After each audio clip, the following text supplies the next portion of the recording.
Okay, so here we are, the Immortals starting up north, and as the yellow team, of course, their opponents Anubis and Empire starting down south as the blue side, and yeah, taking a quick look at those tanks, and yes, as I told you, there you go, you've got Vega Knight with his T69 for Anubis. Okay, yeah, so definitely, oh, and I just noticed this too, Vega Knight is part of VNPA, and look at the clan tag on the Immortals. I know, so he's like, maybe he's a spy. Maybe he's the traitor. Actually, they have two members of VN. Oh no, it's actually the camera switch. So yeah, never mind. Only one member of VNPA is on Anubis' side. But yeah, hopefully he's not a traitor here. You know, because actually Anubis did win that last set. So yeah, I mean, yeah, just all joking aside, the tank lineup. I wasn't joking. The tank lineup come from both these sides, pretty standard. I mean, the Immortals going with 5 heavy tanks, not surprised at all from that. Whereas the Anubis Empire going with a pretty standard setup as well, except they do have a T69 instead of an extra heavy tank. Yeah, indeed, and of course the Immortals rolling out with those two 50s 100, and they posted one all the way back to the hill, like to the northern hill, right next to that starting position.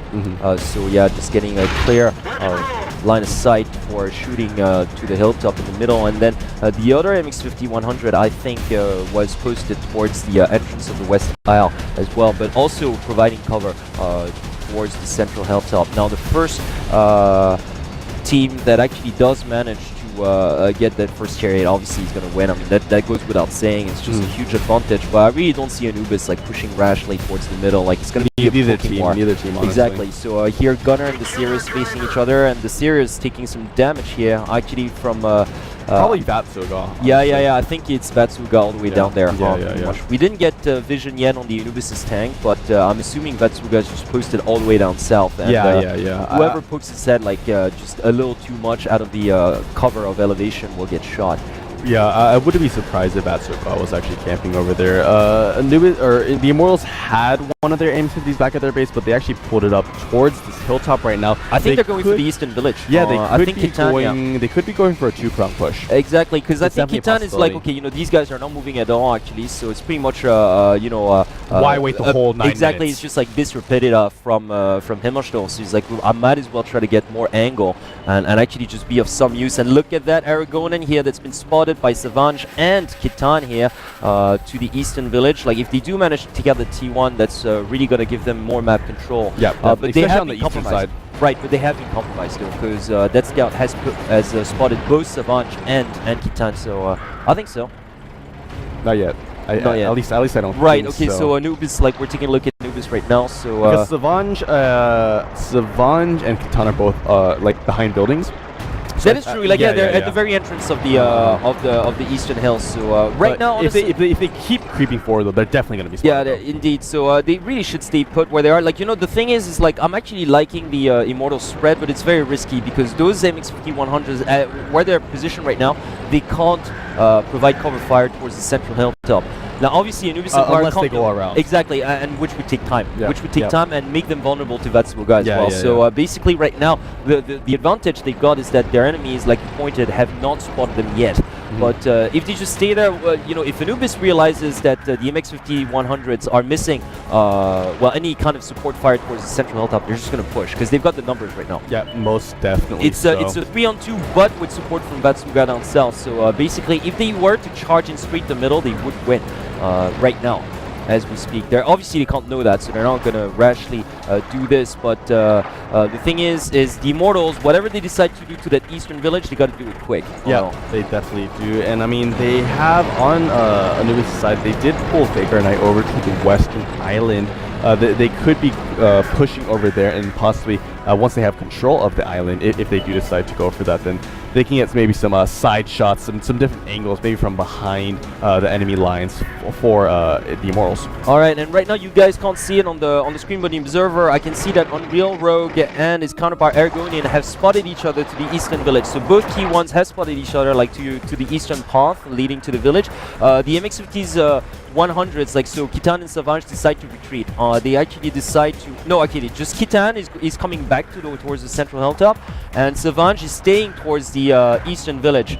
Kitan might actually go for a west isle like shot here because Grin and and Heinz Letterman are actually just duking it out to the West-Al, as you can see on your screen. And I think that Kitan is trying to get a crack shot, not compromising himself just yet, but yeah, I mean, right now it's just they're both these teams are just trying to take out the T1s pretty much. I mean, that's what they're trying to do before they spread out, especially the Immortals. Like I sense more desire to actually go forward when it comes to the Immortals, rather than Anubis, who are quite content just staying where they are. Yeah, no, definitely. I mean, just looking at how the first set went, I mean, it was down to like a minute, and Anubis were still content at just sitting back and playing defensive.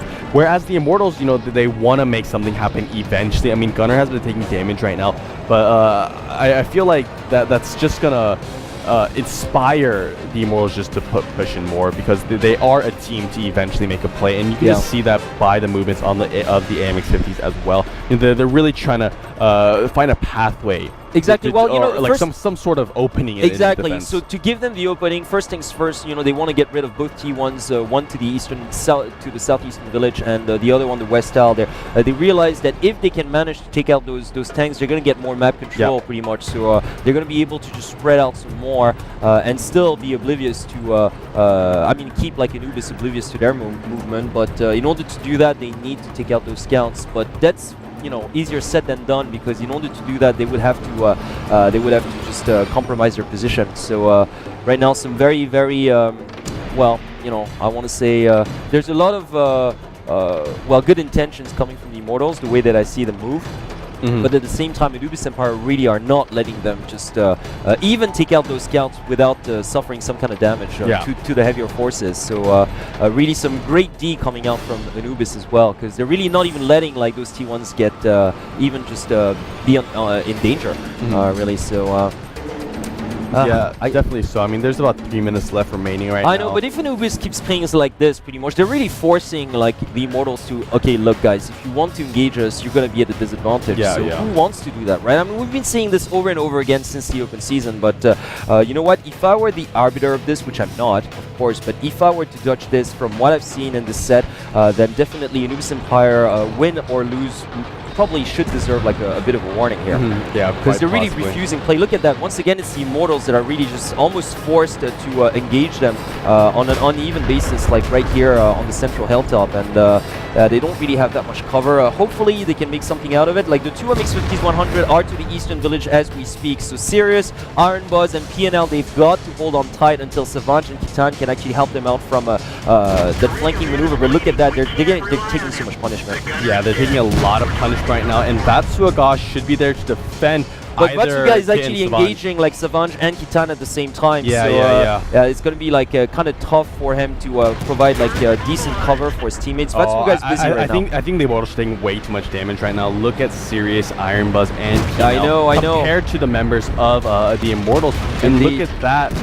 They're taking way too much damage. But look at that, Savange managed to get behind actually. Like I'm seeing that on the observer, and he's unleashing his entire autoloader on those Anubis tanks right now, and it's working. Oh wow! It's actually working. They trade right there, but look how low Iron Buzz and the series is right now. It's looking really bad. But look at that Vega Knight taken down as well. Those MX50s actually managed to really successfully do that flank. Wow. So that's what I was saying. Like it's just like they have to hold on tight until pretty much those 50s 100s can actually take care of Vatsuga. Vatsuga was powerless because he was outnumbered, so he had to retreat pretty much and get out of dodge, and that allowed those 50s 100s to take out every single tank out there. Pretty much. So a brilliant move coming from the Immortals. This is completely deserved. And now they've got two tanks pretty much. It's a 2-on-1 against Vatsuga. Yeah, so really, I mean, Vatsuga make that a 1-on-1 now, because he actually did manage to take out like Kitan. It's actually 2v1 right now. It's Vatsuga. Vatsuga takes out Savange and then gets his reload I know, off. but the thing is, like, he's running out of shells here. He's running out of shells, so Savange's got to stay alive here long enough. Okay, he gets taken down, but Vatsuga's just one more shot's gonna do it, and he's facing like pretty much a T1, so that's pretty much gonna do it. But once again, I really want to congratulate the Immortals though, because that was a brilliant maneuver. It was really very well deserved. Exactly, as well. it was just really unfortunate that it took them too much time. But all in all, I really do think that you know, just for their gutsy move, they really should be commended. I mean, they're losing right now, but at the same time, You know what? That's the thing. I'm not the judge of this, but if I were the arbiter, I would still give, despite the set victory, I would still give a warning to Anubis Empire. Yeah, I because mean, you're not really not letting like the Immortals do anything on there. Yeah, I mean, but it's also one of those things where, you know, Anubis Empire could say, you know, Anubis